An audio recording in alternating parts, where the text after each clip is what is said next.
بسم اللہ الرحمن الرحیم۔ اعوذ باللہ من الشیطان الرجیم، بسم اللہ الرحمن الرحیم۔ عزیز طلبہ کرام، آج ہم المنطق للمظفر دوم کا سبق نمبر 67 پڑھنے جا رہے ہیں، اور آج انشاءاللہ بیان کریں گے اقترانی حملی کے قواعد عامہ کو۔ چونکہ کل کے درس میں ہم نے کہا تھا کہ ہماری یہاں پر اقترانی حملی کے باعث میں بطور مقدمہ دو طرح کے مطالب کو بیان کیا جائے گا۔ پہلا مطلب ہمارا تھا اس بارے میں کہ جس میں ہم نے قیاس اقترانی، چاہے وہ حملی ہو چاہے وہ شرطی ہو، اس کی ہم نے اصطلاحات خاصہ اور اس کی ہم نے 3 طرح کی حدود کو بیان کیا۔ آج مطلب دوم کو بیان کرنے جا رہے ہیں کہ جس میں اقترانی حملی کے قوانین اور اس کے قواعد اور اس کی شرائط کو بیان کیا جائے گا، چاہے وہ حملی ہو یا شرطی ہو، دونوں میں یہ برابر طور پہ استعمال ہوں گے۔ مصنف قیاس اقترانی کے لیے تقریباً 5 طرح کے قواعد کو بیان کرتے ہیں۔ البتہ آپ کے ذہن میں یہ بات رہے کہ یہ والے قواعد جو یہاں بھی بیان کرے گا یہ قواعد خاصہ ہیں، البتہ جو قواعد عامہ ہیں وہ قیاس کی تمام اقسام میں برابر طور پہ موجود ہیں، لیکن یہ والے جو قواعد ہیں یہ فقط اور فقط قیاس اقترانی کے ساتھ ہی مختص ہیں۔ کون کون سے؟ پہلا قاعدہ یہ ہے کہ قیاس اقترانی چاہے وہ حملی ہو چاہے وہ شرطی ہو، اس میں حد اوسط کا بعینہ ہی تکرار ہونا ضروری ہے۔ یعنی کیا مطلب؟ یعنی صغریٰ اور کبریٰ دونوں میں حد وسط یکساں طور پر مقرر ہونی چاہیے۔ بات آپ کے ذہن میں اب ہم نے مقدمہ اولا مقدمہ ثانی نہیں کرنا، ہم نے کیا کہنا ہے؟ ہم نے کہنا صغریٰ اور کبریٰ، مطلب صغریٰ اور کبریٰ دونوں کے اندر حد وسط برابر طور پہ متقرر ہونی چاہیے۔ اگر ایسا تکرار نہ ہو تو چونکہ ہم نے پہلے کیا تھا کہ یہ حد وسط جو ہوتی ہے کیا کرتی ہے؟ یہ صغریٰ اور کبریٰ دونوں کے درمیان ربط کا کام دیتی ہے۔ فرماتے ہیں جب ربط ہی نہیں ہوگا تو فرماتے ہیں اس صورت میں پھر نتیجہ بھی حاصل نہیں ہو سکے گا۔ پس اگر ہم نے نتیجہ حاصل کرنا ہے تو صغریٰ اور کبریٰ میں ربط قائم کرنا ہوگا۔ جب ربط قائم کرنا ہے تو جس انداز سے صغریٰ میں حد وسط بیان ہوگی اسی انداز سے کبریٰ میں بھی حد وسط بیان ہو، اگر دونوں میں ایک جیسی نہ ہو، چاہے لفظی اعتبار سے ہو یا معنوی اعتبار سے ہو، فرماتے ہیں چونکہ وہاں پہ تکرار نہیں ہے، جب تکرار نہیں ہے تو پھر دونوں میں ربط بھی نہیں ہوگا۔ مصنف اس کی 2 طرح کی مثالیں پیش کرتے ہیں۔ پہلی مثال کیا ہے؟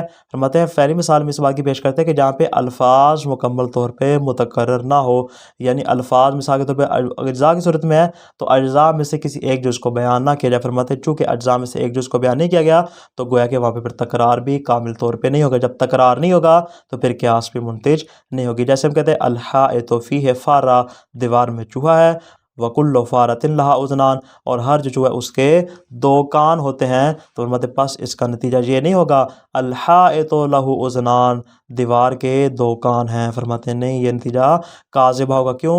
اس لیے کہ دیوار تو کان نہیں رکھتی ہے۔ یہاں پہ آپ غور کریں کہ ہمارے پاس کیا ہے؟ الحائط فیہ فارہ، پہلے قضیے کے اندر یہ جو ہمارا صغریٰ ہے، اس صغریٰ کے اندر جو حد وسط ہے وہ فیہ فارہ ہے، جبکہ اگر ہم کبریٰ کو دیکھیں تو اس میں حد وسط فقط اور فقط فارہ ہے، یعنی الفاظ کا صحیح طور پہ تکرار نہیں ہوا۔ اگر تکرار صحیح طور پہ ہو جاتا تو پھر ہم کہتے تھے کہ ہاں نتیجہ درست ہے، چونکہ الفاظ کا اور حد اوسط کا مکمل طور پہ تکرار نہیں ہوا لہذا یہاں پہ نتیجہ بھی درست نہیں ہوگا۔ صغریٰ میں حد وسط فیہ فارہ ہے اور کبریٰ میں حد وسط فارہ ہے، لہذا نتیجہ حاصل نہیں ہوگا۔ تو پس اگر ہمیں اس قسم کی قیاس کا جو ہم نے مثال پیش کی، اگر ہم نے اس کو نتیجہ آور ثابت کرنا ہے تو یہاں پہ ہمیں 2 صورتوں میں سے کسی ایک صورت کے اوپر عمل کرنا پڑے گا۔ کون کون سی؟ پہلی صورت یہ ہے کہ جو ہمارے پاس فیہ فارہ، جب ہم نے کہا حد صغریٰ میں حد اوسط فیہ فارہ ہے، مطلب فیہ فارہ کو حد اوسط قرار دیا جائے، یعنی صغریٰ میں تو فیہ فارہ ہے لیکن کبریٰ میں بھی فارہ کے بجائے وہاں پہ فیہ فارہ لگایا جائے۔ فرماتے پاس کبریٰ کیا ہوگا؟ کل ما فیہ فارہ لہ اذنان، یعنی صغریٰ کیا ہو جائے گا؟ الحائط فیہ فارہ وکل ما فیہ فارہ لہ اذنان۔ فرماتے ہیں کہ اگر ہر وہ چیز جس میں چوہا اس کے 2 کان ہوتے ہیں، فرماتے ہیں کبریٰ کاذبہ۔ ایسا نہیں ہوتا کہ چوہا جس چیز میں اس کے بھی 2 کان ہوتے ہیں، فرماتے ہیں چوہے کے 2 کان ہوتے ہیں، جس چیز میں چوہا موجود ہے اس کے 2 کان نہیں ہوتے۔ فرماتے ہیں کبریٰ ہمارا کیا ہے؟ کاذبہ ہے۔ تو پس اگر ہم دونوں میں فیہ فارہ کو حد وسط قرار دیں، فرماتے ہیں ہمارا قضیہ ہی کاذبہ ہو جائے گا۔ تو پس ہمیں کیا کرنا پڑے گا؟ ہمیں فیہ فارہ کے بجائے جو حد اوسط کبریٰ میں ہے اگر ہم اس کو صغریٰ میں بھی لے آئیں، یعنی ہم کیا کریں؟ صغریٰ میں بھی فیہ فارہ کے بجائے حد اوسط فقط اور فقط فارہ کو قرار دے دے، فرماتے ہیں فارہ کو حد اوسط قرار دے، اس صورت میں نتیجہ صادق ہوگا۔ یعنی ہم کیا کہیں گے؟ الحائط فیہ فارتن وکل فارتن لہ اذنان، یعنی دیوار میں چوہا ہے، یعنی فارتن ہو جائے گا، اکیلا جو ہوگا یہ کیا ہو جائے گا، حد اوسط، اور کبرا میں فارا ہو جائے گا، در نتیجہ ہمارا نتیجہ کیا ہوگا، الحائط فیہ ما لہ اذنان، کہ دیوار میں وہ چیز ہے کہ جس کے دو کان ہیں، خود دیوار کے کان نہیں ہوں گے بلکہ جو چیز دیوار میں یعنی چوہا ہے اس کے دو کان ثابت ہو جائیں گے۔ یہ تو کہ پہلی مثال ہم نے کس چیز کی پیش کی تھی کہ جہاں پہ الفاظ کا ہی مکمل طور پہ تکرار نہ ہو، لیکن دوسری مثال کیا، وہاں پہ معنی کی مثال دے رہے ہیں، لفظی طور پہ تو تکرار ہو رہا ہے، وہ حد وسط جو صغرا میں ہے وہی حد وسط کبرا میں بھی ہے، الفاظ کے اعتبار سے تکرار ہے لیکن معنوی طور پہ تکرار نہیں ہوتا۔ مثال جیسے مشترکات لفظیہ میں تھا کہ وہاں پہ کیا ہوتا ہے، مثال کے طور پر لفظ عین، اس کے کئی ایک معنی ہیں، ایک میں لفظ عین مراد لے کے ہم کوئی اور معنی مراد لیتے ہیں،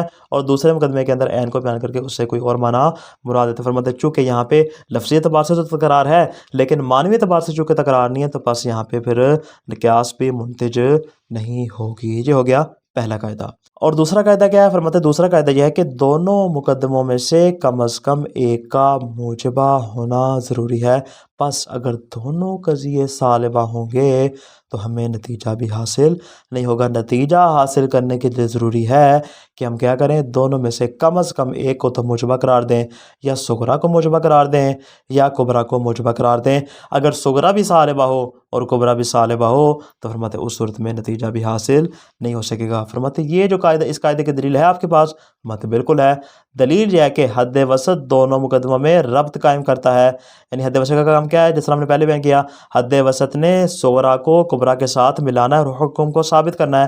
فرماتے ہیں اس کا کام بنیادی یہ ہے، لیکن جو قضیہ سالبہ ہوتا ہے اس میں ربط کو سلب کیا جاتا ہے، یعنی ایک طرف سے کیا ہے، حد وسط ربط قائم کر رہی ہے اور جو قضیہ سالبہ ہے وہ اس ربط کو سلب کر رہا ہے۔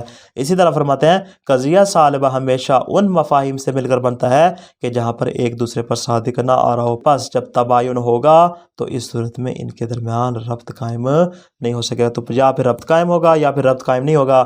اگر تو ربط قائم کرتے ہیں یعنی ہم اس صورت میں کیا کرتے ہیں، حد اوسط کو بیان کرتے ہیں، تو اس صورت میں کیا ہوگا، پھر وہاں پہ سلب ربط نہیں ہوگا۔ اگر سلب ربط کو آپ لے کر آتے ہیں تو پھر حد اوسط کا تکرار نہیں ہوگا۔ جب حد اوسط کا تکرار نہیں ہے تو پھر وہاں پہ دونوں صورتوں میں چاہے سالبہ لے آئیں چاہے حد اوسط کو ہٹا دیں، دونوں صورتوں میں قیاس کا نتیجہ حاصل نہیں ہو سکے گا۔ کیوں؟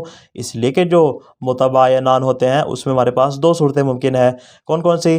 پہلا یہ کہ ایک چیز دو مفہوم کلی سے تباین رکھتی ہو لیکن وہ دونوں مفہوم آپس میں تباین نہ رکھتے ہوں۔ مثال اس کی فرماتے ہیں جیسے ہم کہتے ہیں فرس جو ہے وہ انسان اور ناطق کے مباین ہے، یعنی فرس جو ہے انسان سے بھی تباین رکھتا ہے، فرس ناطق سے بھی تباین رکھتا ہے، یعنی ایک چیز ہے جو فرس ہے وہ دو مفہوم کلی سے تباین رکھتا ہے، انسان سے بھی تباین رکھتا ہے اور ناطق سے بھی تباین رکھتا ہے۔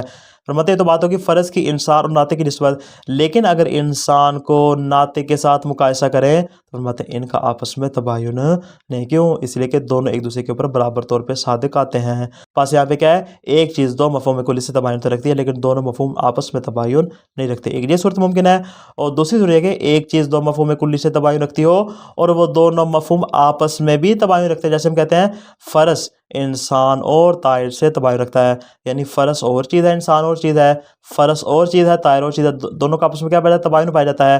لیکن اگر فرماتے فرس سے ہٹ کے خود ان دونوں مفاہیم یعنی انسان اور طائر کا مقایسہ کرے تو ان کا بھی آپس میں تباین پایا جاتا ہے۔ فرماتے پاس جب ایسا تباین ہوگا تو اس صورت میں نتیجہ بھی درست ثابت نہیں ہوگا۔ مصنف دونوں صورتوں کی مثال پیش کر کے واضح کرتے ہیں کہ نہ ایجاب میں نتیجہ ہو سکتا ہے اور نہ ہی سلب میں نتیجہ ہو سکتا ہے۔ القواعد العامۃ للاقترانی، قیاس اقترانی کے قواعد عامہ، للقیاس الاقترانی سواء کان حملیا او شرطیہ، قیاس اقترانی چاہے وہ حملی ہو یا وہ شرطی ہو، قواعد عامۃ اساسی یا اس کے اساسی اور بنیادی اور عمومی قواعد ہیں کہ یجب توفرھا فیہ، کہ اس کا موجود ہونا ہر حال میں ضروری ہے، لیکون منتجا، تاکہ قیاس ہماری نتیجہ آور ہو۔ اگر وہ قواعد موجود ہوں گے تو قیاس نتیجہ آور ہوگی، اگر وہ قواعد موجود نہ ہوئے تو پھر قیاس بھی نتیجہ آور نہیں ہوگی۔ کون کون سے قواعد ہیں؟ فرماتے ہیں ہمارے پاس 5 طرح کے قواعد ہیں۔ پہلا قاعدہ الاول تکرر الحد الاوسط، حد اوسط کا تکرار ہونا ضروری ہے، یعنی کیا مطلب، یجب ان یکون مذکورا بنفسہ فی الصغری والکبری من غیر اختلاف، بغیر کسی اختلاف کے فرماتے صغری اور کبریٰ دونوں میں بے نفس ہی حد اوسط مذکور ہونی چاہیے، یعنی جس انداز سے جن الفاظ کے ساتھ صغرا میں بیان ہوئی ہے اسی انداز سے اور انہی الفاظ کے ساتھ کبرا میں بھی بیان ہونی چاہیے۔ اگر ایسا نہ ہوا فرماتے ہیں لما کان حدا اوسط متکرر، فرماتے ہیں اس صورت میں حد اوسط کا پھر تکرار بھی نہیں ہوگا۔ جب حد اوسط کا تکرار نہیں ہوگا فرماتے ہیں لما وجد الارتباط بین طرفین، پھر طرفین میں ارتباط بھی نہیں ہوگا۔ جب ارتباط نہیں ہوگا اس صورت میں فرماتے پھر نتیجہ بھی حاصل نہیں ہوگا۔ وہذا بدیہی، یہ بات روز روشن کی طرح واضح ہے۔ فرماتے مثال سے آپ کے لیے واضح کرتے ہیں، مثلا اذا قیل الحائط فیہ فارہ، اگر ہم کہتے ہیں دیوار میں چوہا ہے، یہ ہو جائے گا ہمارا صغرا پہلا مقدمہ۔ وکل فارۃ لہا اذنان، اور ہم کہتے ہیں کہ ہر چوہے کے دو کان ہوتے ہیں، جو ہے کبرا۔ فانہ لا ینتج، جو فرماتے اس کا نتیجہ یہ نہیں ہوگا کہ الحائط لہ اذنان، دیوار کے کان ہیں، فرماتے یہ نتیجہ یہاں پہ حاصل نہیں ہوگا۔ وجہ لأن الحد الذي يتخيل انه حد اوسط هنا لم يتکرر، اس لیے کہ وہ والی حد کے جس کے بارے میں یہاں پہ تصور کیا جا رہا ہے اور خیال کیا جا رہا ہے، گمان کیا جا رہا ہے کہ وہ حد اوسط واقع ہو رہی ہے، فرماتے حقیقت میں اس کا تکرار نہیں ہوا۔ تھوڑا سا آپ غور کریں، فإن المحمول في الصغرى فيه فارہ والموضوع في الكبرى فارتن فقط، اس لیے کہ صغرا میں جو محمول ہے، جو حد وسط ہے، وہ فیہ فارہ ہے، لیکن جو کبرا کے اندر موضوع بنی جو حد اوسط ہے وہ فقط اور فقط فارہ، یعنی اس میں کیا ہے، اس میں فیہ فارہ پورا جملہ ہے، جبکہ اس میں فقط اور فقط فارہ ہے۔ فرماتے ہیں چونکہ حد وسط کا تکرار نہیں ہوا، جب تکرار نہیں ہے ربط نہیں ہے، جب ربط نہیں ہے تو پھر نتیجہ بھی ثابت نہیں ہوگا۔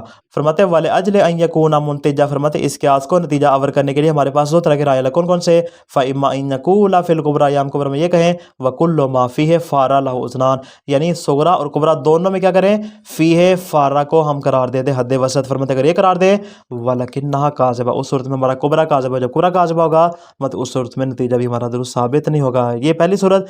وَإِمَّا أَن نَعْتَبِرَ الْمُتَكَرِّرَ كَلِمَةَ فَارَ، یا ہم کیا کریں حد وسط فیہ فارہ کو قرار نہ دیں بلکہ حد وسط فقط اور فقط فارہ کو قرار دیں، صغرا میں بھی اور کبرا میں بھی۔ فرماتے فَتَكُونُ نتیجہ تو ہاکذا، نتیجہ کیا ہوگا، الحائط فیہ ما لہ اذنان، دیوار میں وہ چیز ہے جس کے دو کان، فرماتے ہیں فہیہ صادقہ، اس صورت میں ہمارا نتیجہ بھی صادقہ ہو جائے گا۔ یہ ہوگی پہلی مثال۔ یہ مثال ہم نے کس کے پیش کی تھی کہ جہاں پہ الفاظ کا ہی صحیح طور پہ تکرار نہ ہو رہا، الفاظ مکمل طور پہ متکرر نہ ہو۔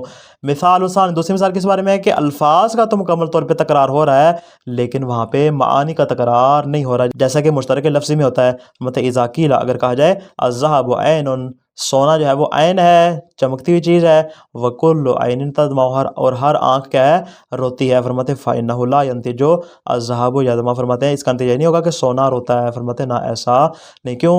اس لیے کہ یہاں پہ عین سے مراد چمکنے والی چیز مراد ہے اور جہاں پہ عین سے مراد آنکھ مراد ہے، کیونکہ فرماتے ہیں لِأَنَّ لَفْظَ عَيْنٍ مُشْتَرَكٌ لفظی، اس لیے کہ لفظ عین جو مشترک لفظی شمار ہوتا ہے، وَالْمُرَادُ مِنْهُ فِي الصُّغْرَى غَيْرُ الْمُرَادِ مِنْهُ فِي الْكُبْرَى، صغرا میں جو مراد لیا جا رہا ہے کبرا میں اس کو مراد نہیں لیا جا رہا۔ جب مراد نہیں لیا جا رہا تو فلم یتکرر الحد الاوسط، مطلب حد اوسط کا تکرار نہیں ہوگا، ولم یتکرر الا اللفظ فقط، فرماتے ہیں یہاں پہ سوائے لفظ کے اور کسی چیز کا تکرار نہیں ہو۔ جب معنی کا تکرار نہیں ہو رہا تو فرماتے ہیں کہ یہاں پہ پھر نتیجہ بھی اس کا صحیح طور پہ ثابت نہیں ہوگا۔ یہ ہوگی پہلی شرط کہ جس انداز سے صغرا کے اندر حد وسط ہوگی اسی انداز سے کبرا میں بھی حد وسط ہونی چاہیے۔ یہ ہو جائے گا پہلا قاعدہ۔ آسانی دوسرا کیا ہے، ایجاب احد المقدمتین، دونوں مقدموں میں سے ایک کا موجبہ ہونا ضروری ہے۔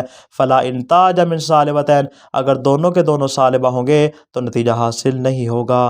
کیوں؟ لأن الوسط فی الصالبتین لا یساعدنا علی ایجاد الصلۃ والربط بین الاصغر والاکبر، اس لیے کہ جو قضایا صالبہ ہوتے ہیں وہ اس بات پہ مددگار ثابت نہیں ہوتے، اس بات پہ تعاون نہیں کرتے، ہمیں فائدہ نہیں دیتے، کس بات کے اوپر کہ وہ اصغر اور اکبر کے درمیان صلہ، رابطہ اور نسبت کو قائم کر سکے۔ فرماتے چونکہ اس بات کی صلاحیت نہیں رکھتے اس لیے فرماتے یہاں پہ دو صالبہ سے کبھی نتیجہ بھی حاصل نہیں ہوگا۔ صالبہ کرتے ہیں رابطے کو سلب کرتے ہیں، جبکہ حد وسط کیا کرتی ہے، رابطے کو ثابت کرتی ہے۔ نظرا الی ان الشیء الواحد قد یکون مباینا لامرین، فرماتے کبھی کبھار ایسا ہوتا ہے، وہ جو میں نے کہا تھا دو صورتیں ممکن ہے تباین میں، مطلب اس لیے کہ جو شیء واحد ہوتی ہے اگر اس کو مقایسہ کیا جائے دو امروں کے ساتھ، فرماتے ان دو امروں کے ساتھ اس کا تباین پایا جاتا ہے، وَهُمَا لَا تَبَايُنَ بَيْنَهُمَا، البتہ ان دو مفہوم کے خود اپنے درمیان تباین نہیں پایا جاتا۔ جیسے مثال پیش کی تھی کل فرض سے، جو ایک مفہوم شیء واحد فرض ہے، فرماتے وہ فرض دو مفہوم کے ساتھ، انسان کے ساتھ بھی اور ناطق کے مفہوم کے ساتھ بھی، دونوں کے ساتھ بھی تباین رکھتا ہے۔ البتہ جو انسان اور ناطق ہیں وہ آپس میں تباین نہیں رکھتے، یعنی فرض کا ان کے ساتھ تو تباین ہے لیکن خود ان دونوں مفہوم کا آپس میں تباین نہیں ہے۔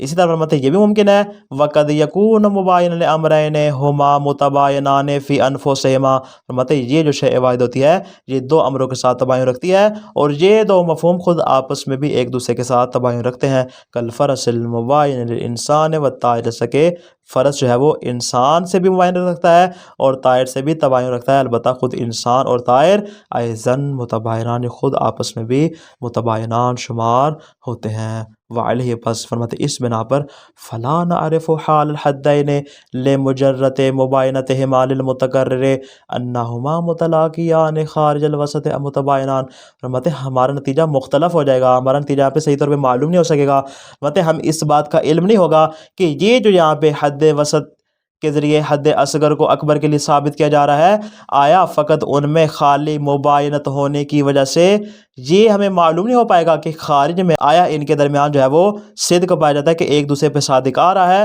ام متباینان ایک دوسرے پہ صادق نہیں ہے۔ جیسے ہم دونوں صورتیں پیش کی کہ دو مفہوم کے ساتھ تو تباین ہے لیکن دو مفہوم آپس میں تباین رکھتے ہیں، تباین نہیں رکھتے، فرماتے فلا نعرف، ہمیں معلوم نہیں ہو سکے گا، جب ہمیں معلوم نہیں ہو سکے گا فلا ينتج الایجاب ولا السلب، نہ ایجاب کی صورت میں اور نہ ہی سلب کی صورت میں نتیجہ حاصل کیا جا سکے گا۔ فاذا قلنا لا شیء من الانسان بفرض، اگر ہم کہتے ہیں کہ انسان میں سے کوئی بھی چیز فرض نہیں ہوتی، فرماتے انسان اور فرض آپس میں کیا ہے تباین رکھتے ہیں، اس طرح فرماتے ہو جائے گا صغرا لا شیء من الفرض سے بناتق ہو جائے گا کبرا، فرماتے فانه لا ينتج السلب، اس کا سلب کی صورت میں نتیجہ نہیں لے سکتے، کیا لا شیء من الانسان بناتق، کہ انسان میں سے کوئی بھی چیز ناطق نہیں ہوتی، فرماتے ہیں اگرچہ فرض انسان کے ساتھ بھی تباین رکھتا ہے، فرض ناطق کے ساتھ بھی تباین رکھتا ہے لیکن انسان اور ناطق خود آپس میں تباین نہیں رکھتے، لأن طرفین متلاقین، فرماتے پاس یہاں پہ سلب کی صورت میں نتیجہ درست نہیں ہوگا۔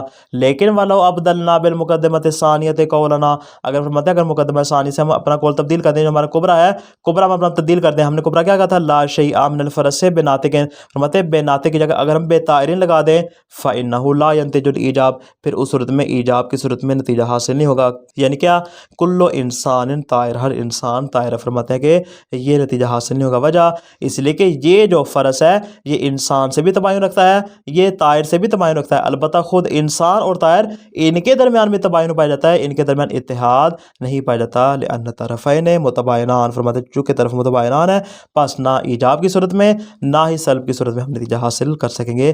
ویجری ھذا الکلام فی کل سالبۃ، فرماتے ہر دو سالبہ میں یہی صورتحال ہوگی۔ تو خلاصہ کے آج کے درس کا مطلب دوم میں مصنف قیاس اقترانی کے 5 طرح کے قواعد کو بیان کرتے ہیں۔ پہلا قاعدہ کیا ہے، حد وسط کا صغرا اور کبرا میں یکساں طور پہ تکرار ہونا چاہیے، پس اگر تکرار نہ ہو تو قیاس منتج نہیں ہوگی۔ عدم تکرار میں دو صورتیں ممکن ہے، لفظ کا تکرار نہ ہو اور یا پھر لفظ کا تکرار ہو لیکن معنی کا تکرار نہ ہو۔